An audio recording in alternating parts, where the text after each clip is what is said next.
Hello and welcome to Concordia, Kansas. We are here in the Brown Grand Theater, a historic venue over 100 years old, filled with history and mystery. And guess what? You're going to want to stay tuned because we're about to begin an investigation that will blow you away.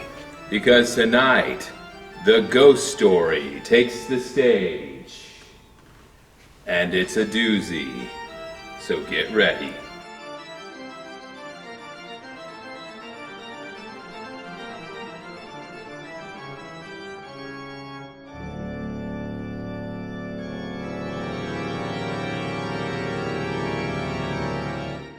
Hi everyone, and thanks for being here again. We have a special edition in store, and you're gonna love it. Tonight we're in Concordia, which is a small town in Cloud County on Highway 81 in northern Kansas. Concordia is known for the Nazarene Convent, an immaculate parish of nuns with the stated mission of serving the least fortunate. It's also known for the Orphan Train Museum, an exhibit that tells the story of the orphan train era, when abandoned children from places like New York and Philadelphia rode trains to Concordia, Kansas, where they began new lives as foster children on places like farms and in small towns. Concordia is also known as being the hometown of one Clark Kent, or as you may know him, Superman. The 2000s TV series Smallville indicated the fictional town is right in the middle of Cloud County, Kansas. And an issue of Action Comics, where Clark receives a letter from home. The zip code of Smallville matches the zip code for Concordia. You would think the Man of Steel is the area's best known resident. But the most famous person in town is Napoleon Bonaparte Brown. A soldier, a businessman, and a banker, Colonel Brown was born in Illinois in 1834 and was a personal friend to future President Abraham Lincoln. He fought bravely in the Civil War, was active in philanthropy, and had many business endeavors too. But what Napoleon Brown loved most of all was theater. And after the war, he migrated to Concordia, Kansas, and after building his home and business, began work on his life's greatest dream. In November of 1905, Napoleon Brown announced construction of a fully outfitted opera house. The Brown Grand Theater has been described as the most elegant venue between Denver and Kansas City. The construction of this building was entrusted to his son, Earl Von Doom Brown. Upon its completion, the theater stood 60 feet high and 120 feet in length. The $40,000 structure became a priceless jewel amid rare aesthetic riches in small-town turn-of-the-century mid-America. The formal opening was on September 17, 1907, in the glorious fanfare of the ragtime era. The firemen stationed at the door wore full uniforms, and the ushers in the hallway wore white gloves as they seated gentlemen in tuxedos and top hats, and women in their evening gowns and furs.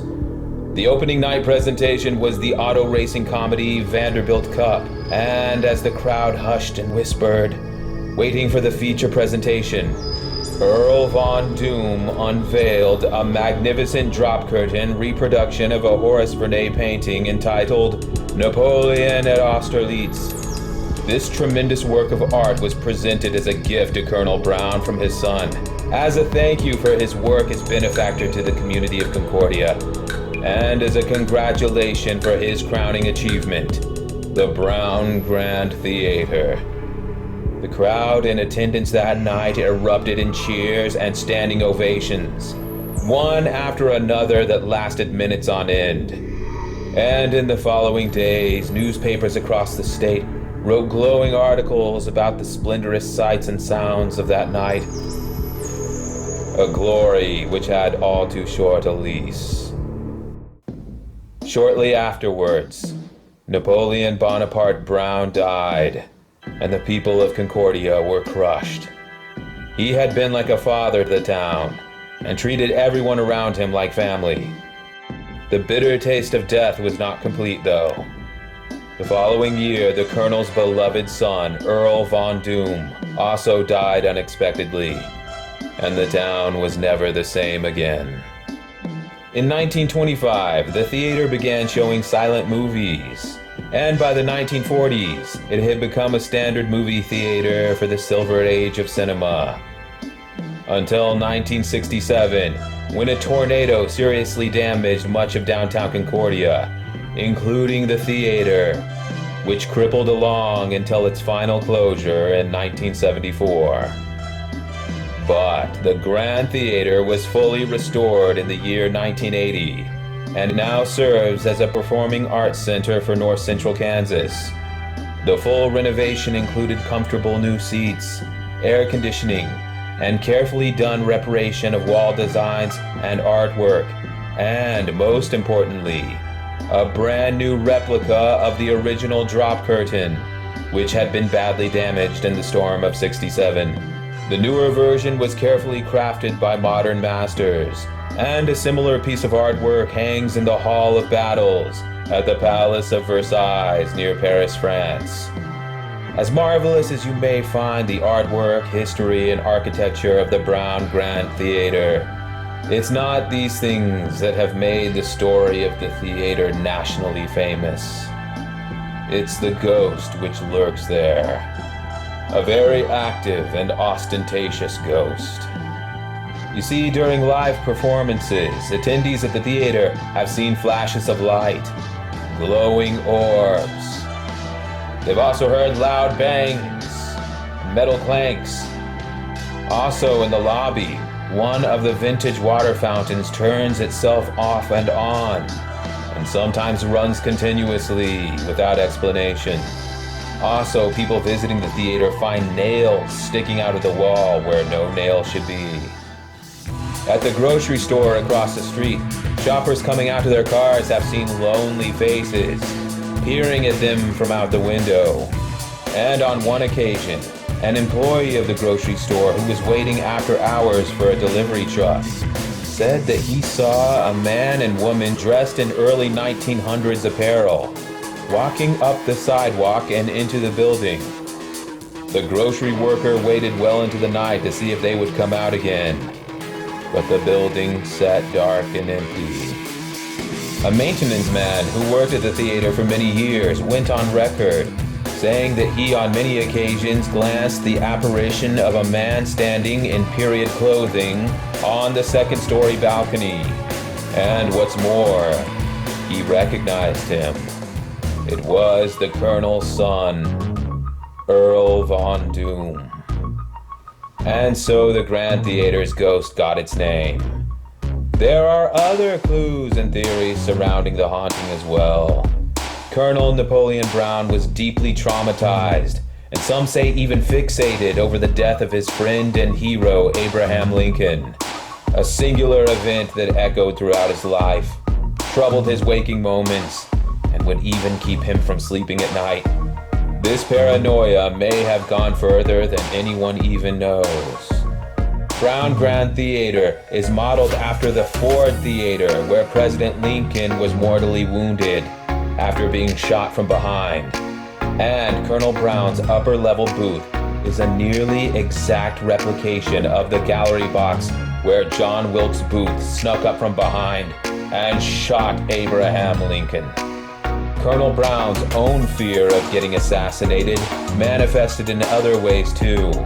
His upper-level box is said to have an escape hatch with a secret getaway corridor beneath and other various trapdoors. And beneath the theater is a system of tunnels for the Colonel to make his escape in, with one leading to the town bank and another to Brownstone Hall, his personal home. People touring the theater have also noticed that some of the doors are unusually small, some rooms seem tiny, and some hallways seem curiously short, and they have wondered if perhaps there are tunnels or secret compartments hidden behind the walls. And now, tonight, we will be conducting a full-scale investigation of the entire building. with the help of our new friend Jason, who will be our host this evening. Now please join us as we try to find answers surrounding the ghost of the Brown Grand Theater.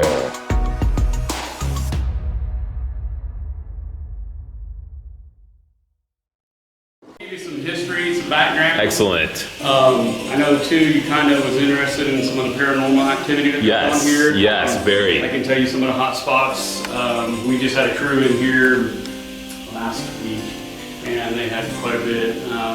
There was one group that they based out of here, kept most of their equipment in here, and they would go to different stuff. And they actually, during one of the times when they were just joking around and talking, they caught an apparition behind them on their live video. So it was like, what? Yeah. I have yet to see any of that. So the lovely gentleman here above the fireplace with the amazing mustache, that is our founder. That is Colonel Napoleon Bonaparte Brown. He was originally from Illinois, was good friends with President Lincoln, served in the Union Army, and so we are modeled after Ford Theater. So if you ever want to go to Ford. Incredible. Yeah, this is pretty much it. So he came, him and his wife, Catherine, and son Earl came to Concordia in the early 1870s. He was known as a carpetbagger. Showed up 2 carpetbags full of money, which would be nice, opened up a bank and started charging anywhere from 10 to 18% interest, which even in today's standards, we'd be like, wow, keep going, son. That's like a loan shark. Yeah, pretty much. So he made a lot more money. Plus he was a doctor and a dentist on the side, so kept pretty busy. So this area is known as the ladies' parlor. This is where the upper class ladies would have came in and sat waiting for their ride to go park the carriage or car. We were built in 1907. Earl and his wife Gertrude were actually the designers. She was the brains behind it, but because of the times wasn't allowed to be considered an architect. And so Earl gets all the credit, and that's why we joke he's haunting the place, trying to make up for taking his wife's credit. Oh my God. So. And is this Gertrude? Yes, that is Gertrude with the lovely hat. And then here's some other pictures that are right in front of you too. The one on the left is Earl. And then the right is a little older of Gertrude. She was the longest standing living member of this group. So, and Earl is Colonel Brown's son. Yes, yep. So the Colonel gave the kids $40,000 and said, get this built. And so it started, construction began in 1905 and was completed in 1907. If you were to continue 4 more blocks down this street here, up on the hill is the Brownstone Manor. It was the Colonel's house, one of the largest homes in Concordia. First one to have indoor plumbing in town. It was said that the Colonel was the only one allowed to use it, but we know he was married, so that's all I ever say. So he was very paranoid. You'll kind of see when we go in the box seats. Since we are modeled after Ford Theater, Lincoln would have been in the top right, and so the Colonel wanted his down on the floor, easier access to get out. If you understand what he's saying, Juliana, Ford Theater is where Lincoln... Oh yeah, President Lincoln was assassinated, and so I'm presuming that the balcony on this side of the building is essentially a replica of where Lincoln was assassinated. Yep, so, and I'll show you as we go in. So the Colonel, because of that paranoia, had his own private entrance to their box seats, which now is a fire door for us. But he also had a tunnel system built from the house all the way to here, to the bank that he owned, and to the church that he went to. So after Lincoln's assassination, Colonel Brown, are you saying that he was paranoid? Yeah, he had a sense of paranoia, yes. and he made an escape route for himself from the theater. Yes. Incredible. Yeah, so very interesting. Yeah. So the upper class ladies would sit in here, like I said, and then when they were ready to go in for the show, they would come in. If they didn't already have their tickets, they'd come over to the ticket window. The middle class and the upper class used this ticket window. The ticket window, you can kind of see through there, that was for the working class. They would come in the set of doors, the next set of doors down. The one that said gallery above the doors. Yep. Yeah, and so they would come in, get their tickets, they'd go up the stairs. You can see the original, we still have the original ticket machine in here. The original ticket machine. That must be an antique. Yeah, it still works. They were still using And it still works. a few years ago. And then we switched over to online ticketing and stuff, so. Oh, I just love vintage machines like that. Yeah, That is a rarity. our crew does really well at keeping the polished brass. So that's the original floor safe too. I was telling her a lot of these old buildings like that would build, and basically it's built into the floor, and so that prevented people from being able to steal it. Yeah, that was a different era there. Yeah, yep. Very handy to have. Yeah. There was no night deposits back then. No, definitely not. No, but I was like, it sounds like she's coming down the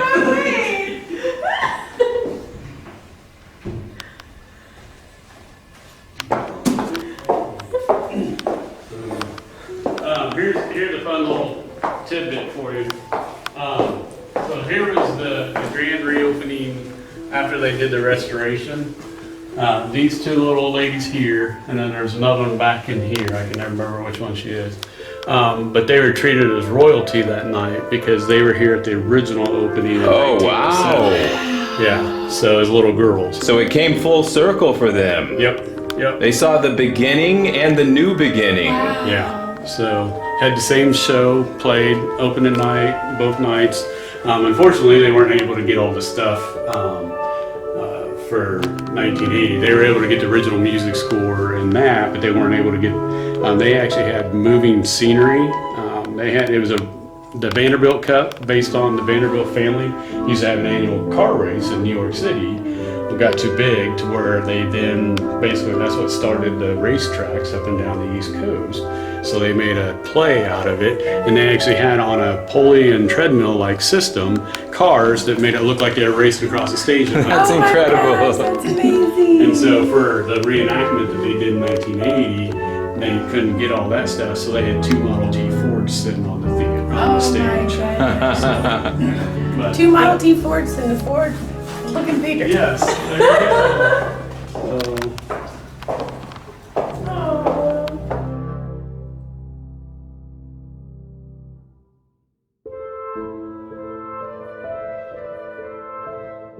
This is how, so as you come in, this is how the color scheme was. They did the renovation back in the late 70s. So not too long after the opening, the Colonel died.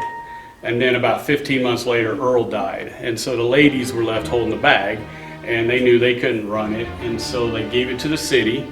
The city tried running it for a little bit and said no, it was too much, so they gave it back to the Brown estate. Well, by then, Earl's widow had remarried. She married the owner of the local newspaper, and so she went from a Brown to Green because his name was Green. And so they came in and ran it for about 10 years until Silent Films put the end of the traveling vaudeville groups, because that's what this originally was a vaudeville house. And so it was then sold to a movie theater or movie company, and it was converted into a movie theater. So basically the white screen you see up there is about where the movie screen would have been. They still had, you can see they still had plenty of stage space to be able to have live shows. They had live boxing matches, wrestling matches, a lot of political campaigns came through. A lot of different famous actresses and actors too as well. Imagine a wrestling match in here.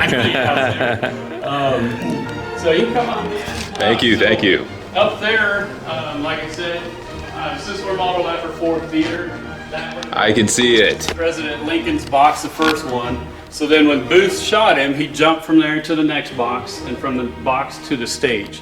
And that's where he hurt his leg, making it hard for him to get away, and that's how he was caught. That is amazing. You know, if they filmed a recreation, Yeah. it could have been shot on scene here. It is uncanny how much this resembles Ford Theater. Yeah.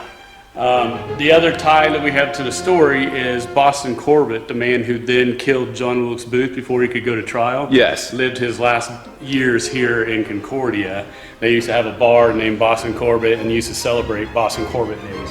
You small That towns. is an amazing coincidence. So, yeah, pretty neat. The chairs that you see in the box seats are the original 1907 box seat chairs.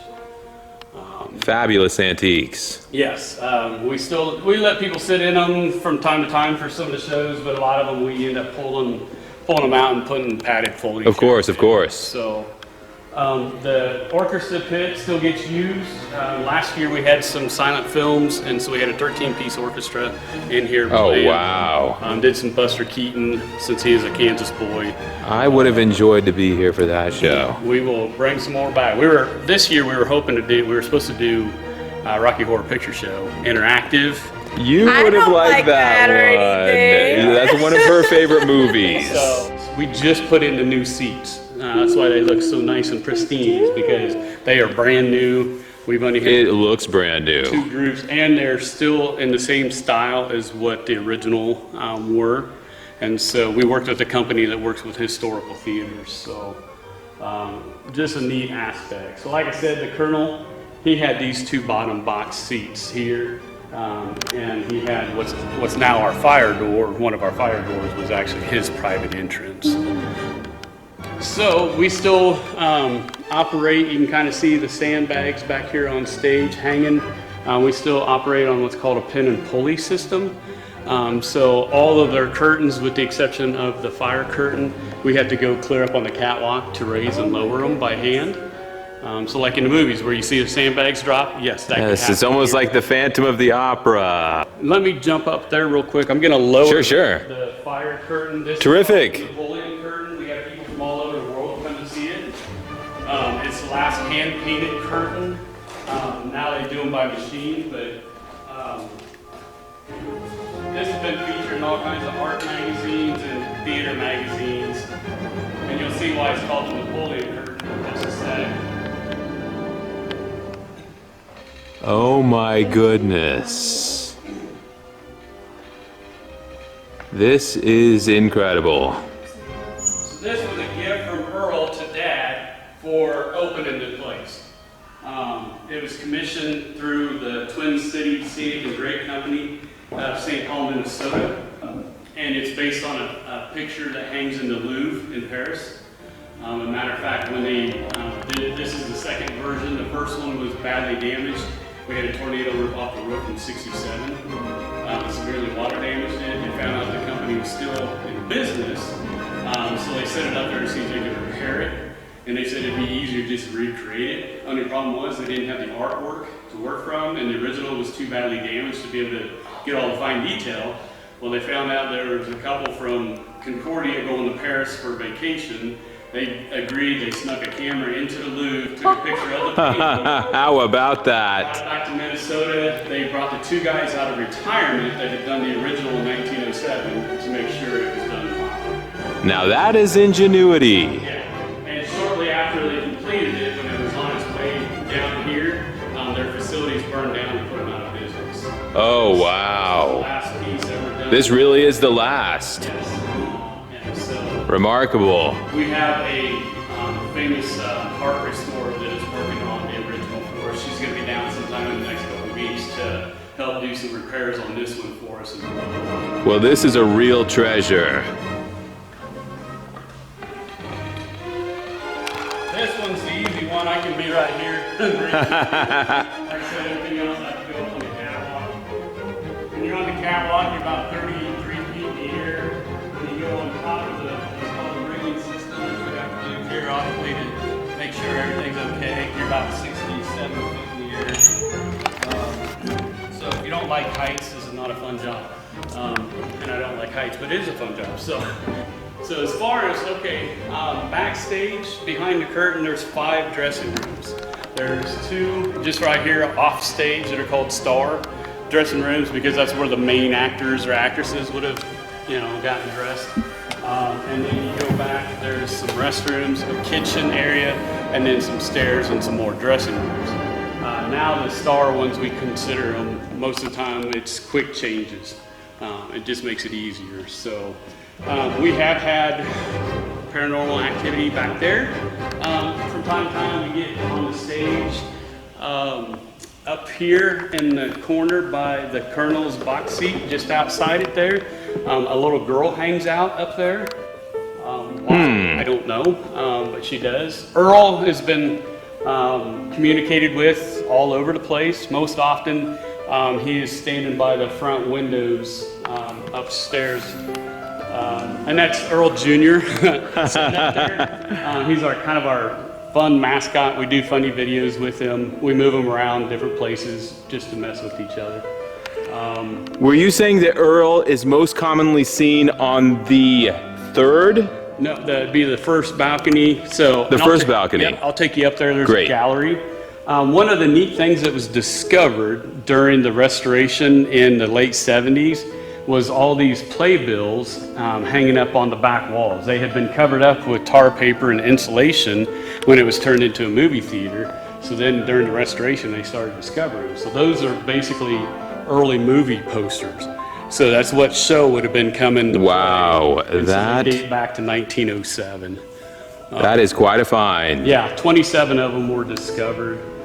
They've been valued anywhere from $5,000 to $75,000 a piece. Have you ever heard of the show wow. American Pickers? Yes, I have. They've been here trying to. Really? Yeah, and we said, keep going. So the little girl hangs out there. We had one of the guys, Leon Gannett, was very big into the restoration. People still say they'll see him standing at the front doors. They'll come out of the grocery store from across the street, and they'll see him standing at the front door waving. Do you have any theories about that since you're spending a lot of time in the building here? I was wondering, is it possible because there's multiple doors here that maybe one of the doors is open and something is reflecting in there and it looks like someone is standing there? Yeah, I mean, I have not seen any forms like that, and I have seen a couple of the blue orbs in here. I have been in here with some of the paranormal groups down in the, I call it the basement. Basically, underneath the stage here is, we're standing right now, it'd be on top of the ductwork and stuff. Yeah. And so beyond that, then we have racks of the costumes and props because we have a regular Incredible. performance group that performs 2 to 4 times a year. Well, back in the corner, we have heard on multiple occasions, we've actually had equipment that, it lit up, a voice come over the voice box saying, "Get out." Yeah, my cleaning crew will not go down at all. The other day when I had a group in here, we were sitting up and they were talking with the little girl, and there was a couple others. They weren't identifying themselves, but they were moving around. And so, I mean, it was, I don't know. I don't know how to explain, because there's times where lights will be on that I know I'd never turned on. Really?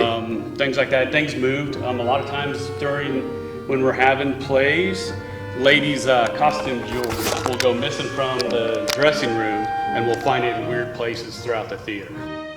Now, the reason I'm asking is I noticed, like, when we were looking through this area here, I would see car lights pass below the exit signs here. Yep. Is that something that someone from their corner of their eye would think is an orb, or not really? Yeah, I mean, well, we have actually video proof of some of that. The show Ghost Hunters, they've been here and filmed, and had pretty good results.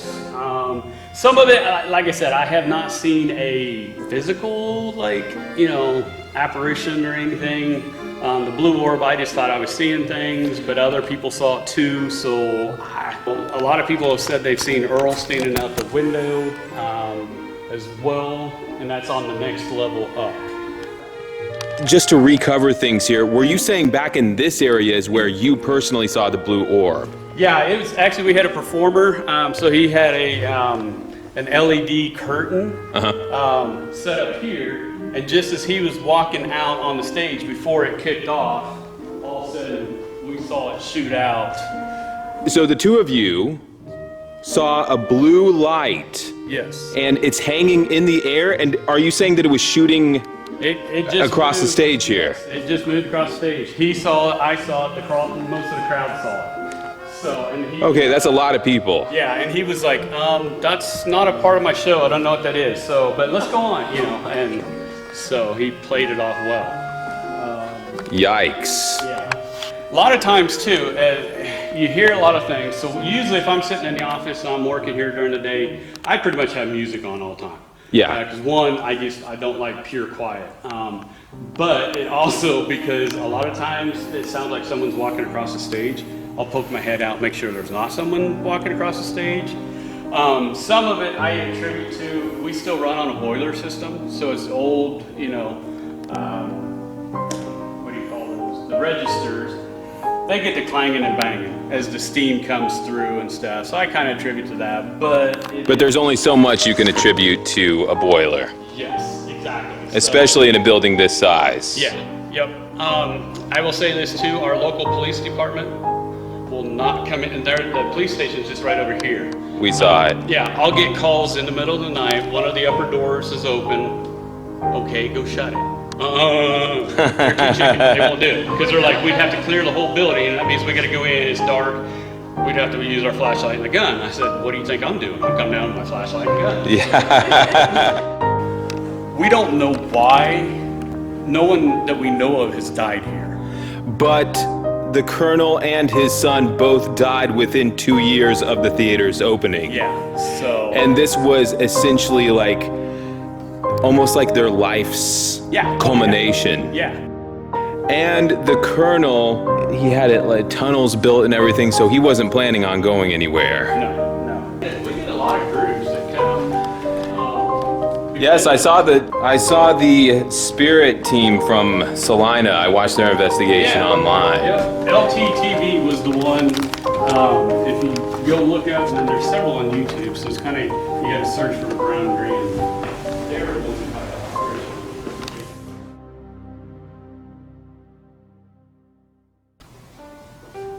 Yeah, so these are the playbills that were discovered on the walls. Are these the ones you're saying the American Pickers one? Yeah.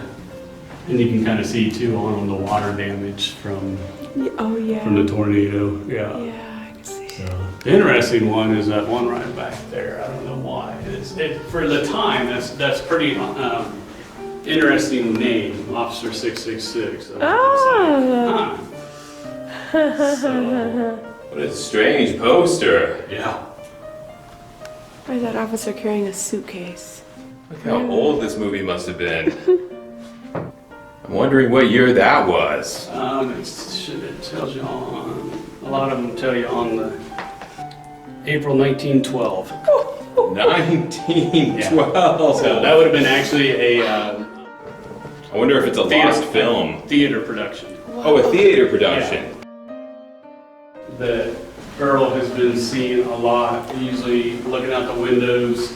Wow. So in my spare time, which is none, I'm wanting to figure out what he was here for. Did you hear that? What was that? There was a David Cat? clang. That's the Cat? register. Okay. Oh, register. Okay. That's how it is. So, but yeah, so like I said, the clanging and the banging. Yes. Now here's one that I always have fun with. Debunked. Right on the spot. Yes. Have you guys ever heard about Nicolas Cage supposedly being a vampire? Yes, I heard that. Okay, who's this guy look like? This Oh my gosh. Doesn't that look like Nicolas Cage? I have an old-time version of Nicolas Cage appearing on this from an old play called The City. 1909. A little more evidence to that rumor. Look how small these restrooms are. Yeah, so if you can imagine, they used to seat 1,000 people in there. Wow. So, but down here is where the little girl hangs out. It's usually just right in that area. She was pretty active playing the other day when this group I had in. And like I said, some of their equipment, basically to me, it reminded me of like a radar. And all of a sudden you see these things pop up, and they were seeing, they were talking to the little girl, and they could tell it was just kind of going like this. And all of a sudden one appeared over here, and one was back here, and I'm standing here going. So, I don't know. Were they using devices that light up? That group wasn't. I've had other groups that, usually the little deal where they're like, hey, if you're here, touch this and turn this thing on or whatever. Yeah. And she would play, and And it was almost like the invisible was moving down the aisle. Yeah, yep. One of the groups that I know had in here, they had like it was like a laser grid system they put on, and of course we had the curtain up, and so it was against the back wall, and there was a lot of movement going up the back stairs. And Really? So, and then when they'd have stuff on stage, a lot of it was getting lit up, and so I mean I've seen all kinds of different equipment. To me, a lot of the voice ones, I have a hard time with those just because we're so close to the police station, the radio communications, and some groups are like, oh man, did you hear that? And then other groups are like, no, yeah, it's radio and stuff. But as far as the pictures and stuff go too, when they're using the night vision cameras, sometimes I'm going, is it dust that you're catching? Yeah, of course. I mean, You really have to evaluate Yeah. in those circumstances. yep. But that voice coming over multiple times down there in the basement saying, get out, I'm like, Yeah, that is I spooky. do that every day. I see it. So, and pretty much anytime I'm up here, I'm always checking the doors because it doesn't take much to barely bump it to get this to not be set right, and then the air pressure and stuff. Oh, I see. That's what I would attribute to the doors going open most of the time. Still, it's a very large auditorium for air pressure Yeah. to move through a door. Yeah.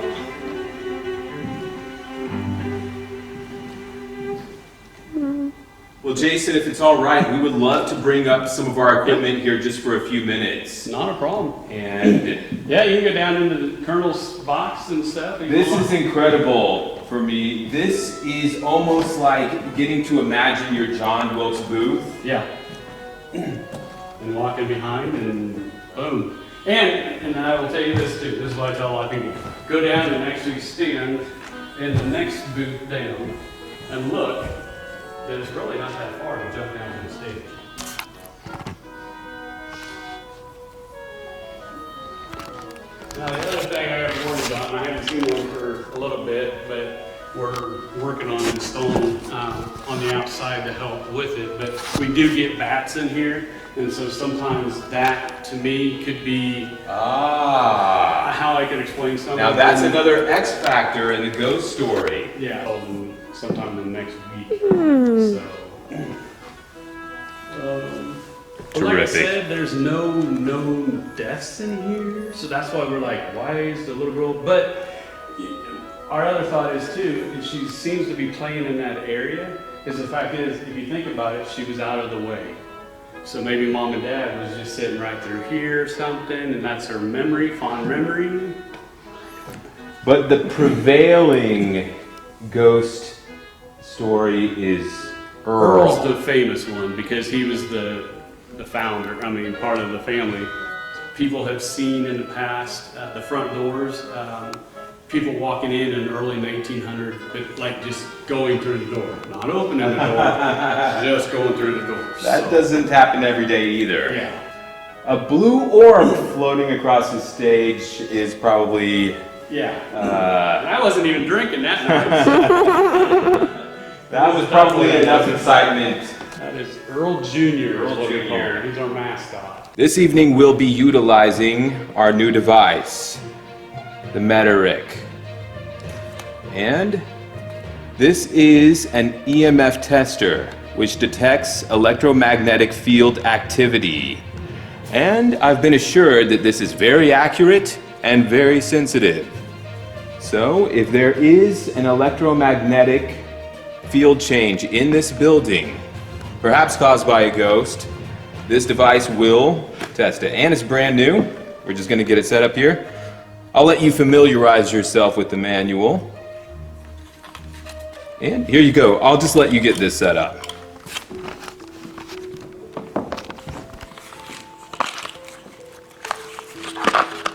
Let's see here. Is this like the equipment we used?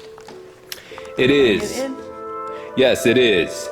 The idea is that, see, here's the thing about ghosts, is they become visible, invisible, float through walls, hide in the dark. But what ghosts are not very good at hiding or concealing is their electromagnetic signature. And so a device like this can come in very handy because there's no tricks of the eye or lighting to be played with this device. We'll get right down to the bottom of it. You have to edit that part out. Yeah, that LTTV group that was here, that caught on the Facebook Live apparition. They also had a couple cameras that the batteries would not charge while they were here. So That's they interesting. Left, they were fine, but here couldn't get it. So, and that was some of their, more expensive equipment. Our piano tuner, who's been doing it, he just retired. Been doing it for 40 years. Would not come in here by himself. Either I had to be in here or his wife had to be with him. Wow. Because he just won't tell you. He just said weird things have happened. Well, the first time that I had him here when I first started, he had a brand new truck. He went to leave and his truck wouldn't start. Brand new truck. So we tried a couple different things, tried to jump it, didn't work. Had the tow truck came and got him. The mechanic tried, wouldn't start. Got it to the shop, went to unload it from the truck, and it started right up. That's almost like something from UFO Files. Yeah, so this top balcony is slanted just a little bit, making it easier for people to see. That as you're going up the stairs are slanted. So it kind of makes you feel like... You're in a fun house? Yes, just a little bit. So it's not your imagination Not this your time. imagination. You'll be able to see that it is slanted. When I first started working here, I thought, oh my goodness.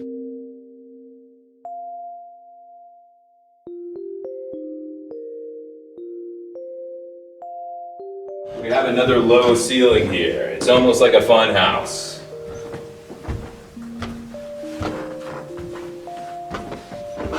Oh my god. Oh my gosh. Okay, I'm so short and I can touch this. I bet you never thought you could touch a ceiling, Oh my huh? gosh, that's so true. That's a first for you. Now this is what we're talking about.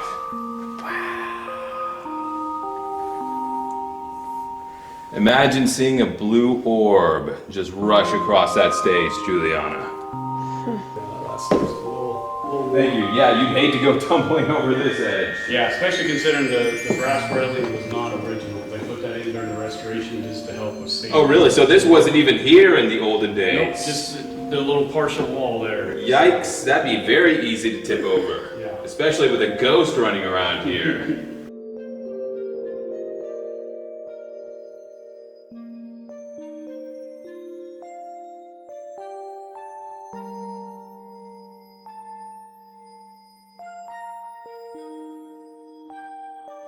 What's your device reading? It's reading 0000. All right. Well, you have a baseline now. I will tell you, it is an uneasy feeling going up and down these steps. With that large drop below you, knowing that there is a ghost, you'd hate to think what it's up to. Tiny doors.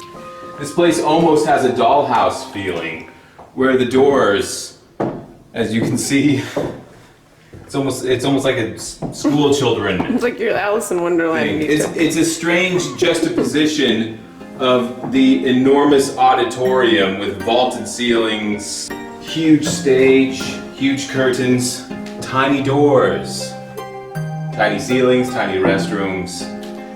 Right now I've been sweeping the third level here with the thermal imager. As you can see, we're picking up Jason very clearly here, so we know that it's working just fine. What we're hoping is that if Earl the ghost comes floating by in the shape of an orb, it's going to pop up right on this screen.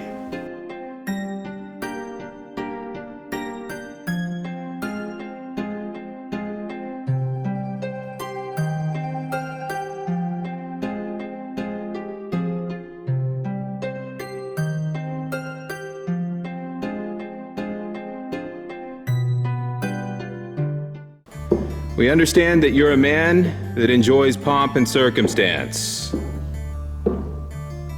And now's your time to put on a show.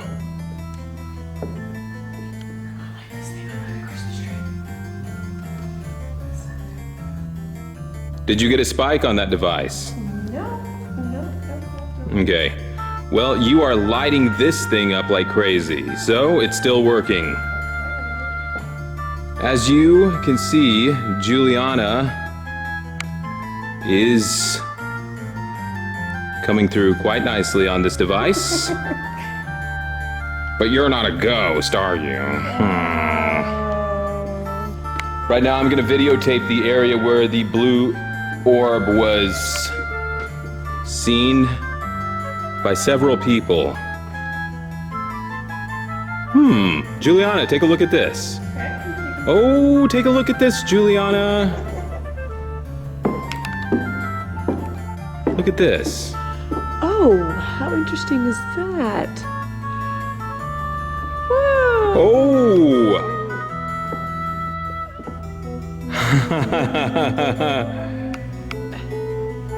Jeez, you gotta come see this. A bright hot orb over here.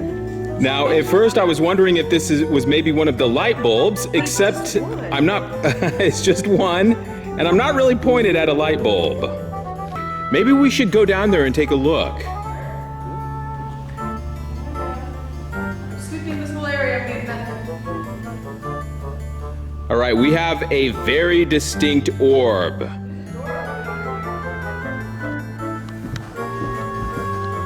All right, guys, right now we are going to go check out the stage area where we filmed an orb floating above the seats in the auditorium. I'm trying to debunk if this is a light bulb that I'm not understanding.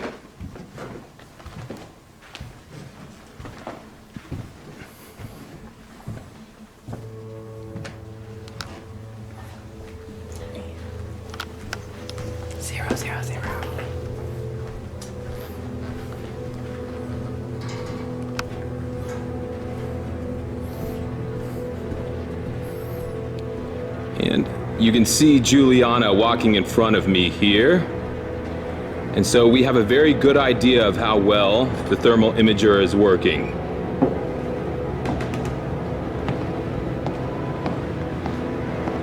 Right over here is where we are looking for the source of this glowing ball.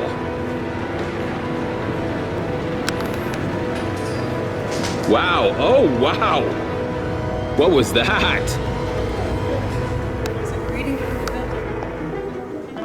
Was that something landing on the stage? Yeah.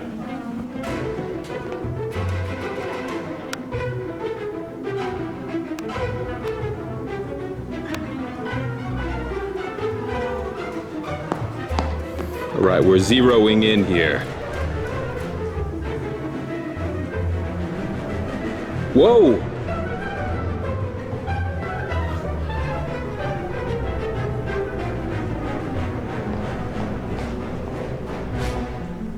Whoa.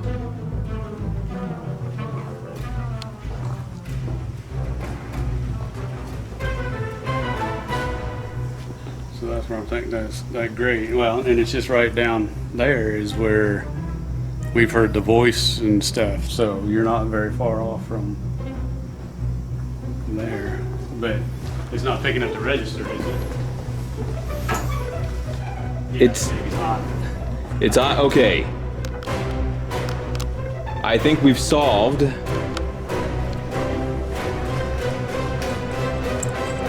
this is what the thermal device was picking up. And yes, this is red hot, and that's why we were seeing it all the way from the balcony. All right, we have one case solved here. That was a radiator. But it is interesting, though, that you say voices have been heard through this grate. Yeah, down in the corner right down there. So we can go down there if you want. The star dressing room, and then there's more. And this is where the lady said that she got fiddled with. Yeah, That something grabbed her costume. yeah, and here's where, and you can see there's where the mirror was, and it flew into here and shattered. Oh my goodness. So, Well, I don't know how a mirror would go flying out of there over to there. That seems really outrageous to me. It's crazy. Yeah, if I didn't know the person so well, I'd be like, oh yeah. Yeah. No, they were one of my youth group kids, so I knew we were very trustworthy. Oh my gosh.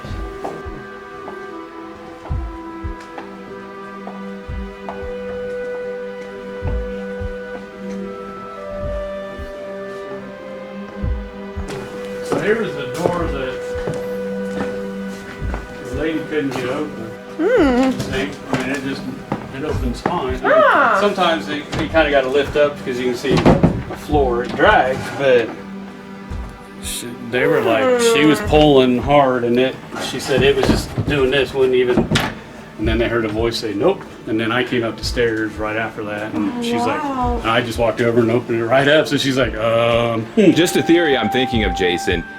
I noticed that when it opens, it scuffs a little bit. Do you think maybe that was a nope sound? That's what my thought was, but Could some of this noise almost sound like nope? she wasn't even getting it that far open. So That's a good point. Maybe not. but yeah, I don't know. So I'd never had that issue. I can tell you that. So. Now, Julianna, what I am noticing is reflective surfaces in the background from the stage. It's vehicles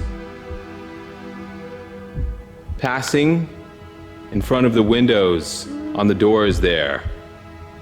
From the corner of your eye, it almost looks like something moving.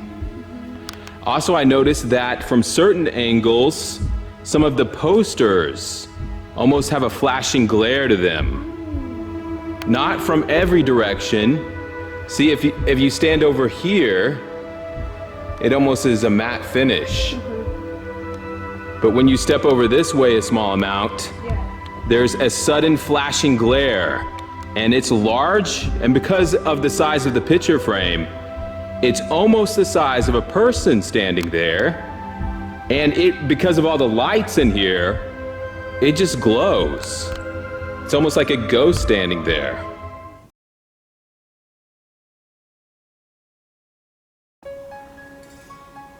Yeah, we have all kinds of shows. Well, this year we didn't, of course, but typically we tend to have anywhere from live musicians, comedians. We had illusionist Reza. He's been on TV a lot.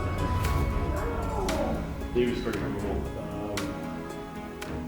Comedians, ventriloquists, and then of course live theater. Orchestra? Yeah.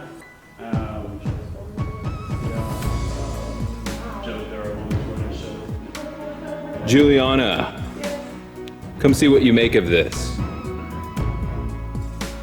We do have a shape that's interesting there. I'm trying. I see it. It's wiggling around right there. It is. I'm trying to debunk it. Originally, I thought it was something behind this curtain, but it's actually the dark spot there. Yeah, no, I do see it. The dark spot. It is in front of the booth. Colonel Brown's booth.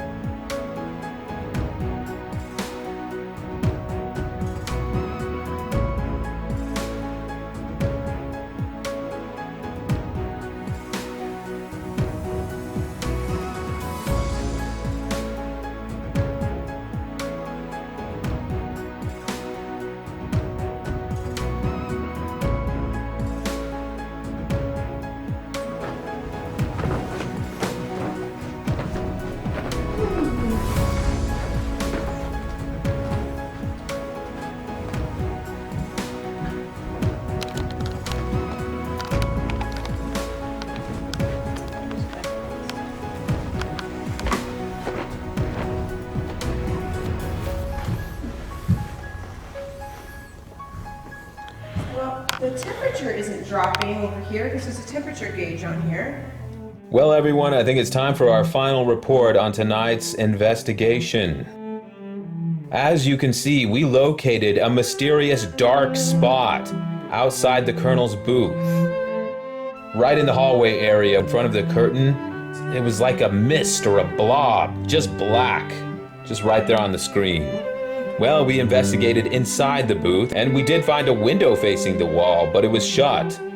Perhaps there was cold air leaking there, but we didn't see any temperature drop inside the booth. It was right outside there. We didn't see any cold air emitting from any of the other openings in the booth. So not a great explanation for what's going on there. Perhaps this dark energy is some resonation of Colonel Brown's fear of being assassinated. We know it's something that troubled his every thought. Maybe that memory is still haunting the box area. Maybe the mist represents John Wilkes Booth, the colonel always looking over his shoulder in expectation of being attacked by an assailant. We also heard some very loud noises this evening. You may have noticed through the video, a lot of clangs and bangs. At the beginning of our evening, you may remember a hissing sound that was coming from the radiator. Well, we have deduced that this is caused by hot water moving through boiler pipes. And it's certainly understandable that these heavy metallic noises could be frightening to the uninitiated.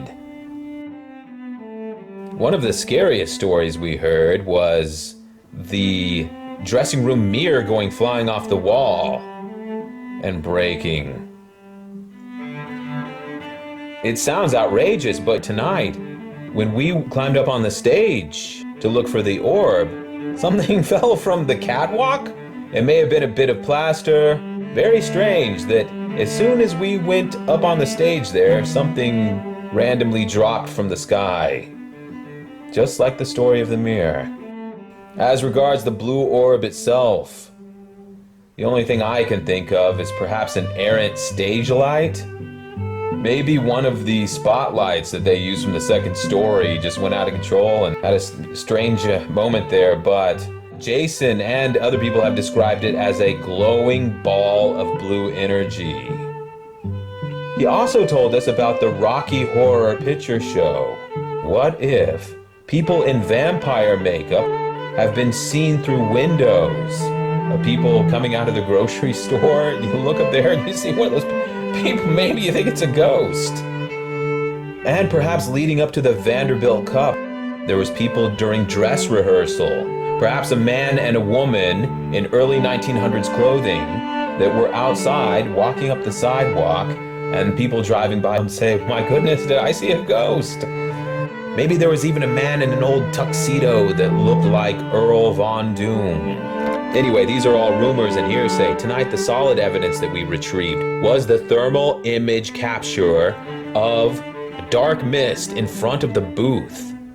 And I'm sure you've made the connection of Jason's story of the little girl's ghost. The dark spot captured on our imager was perhaps 3 or 4 feet tall and seemed to be billowing near the floor, almost like someone wearing a dress. The question Jason brought up is, why would there be a little girl's spirit in the theater? Perhaps she was brought by her parents. Well, we just have no information on that, and so we concluded the evening. But after we exited the building, we saw something that shocked and surprised us. Across the street and 1 block down, we were startled to see a 3-foot-tall statue of a little girl right in front of the town's movie theater, the Majestic. The statue is a monument to the Children's Orphan Train Museum. We had seen signs and billboards for the museum all around town and forgot about it. Could this be the little child people have seen floating around the auditorium?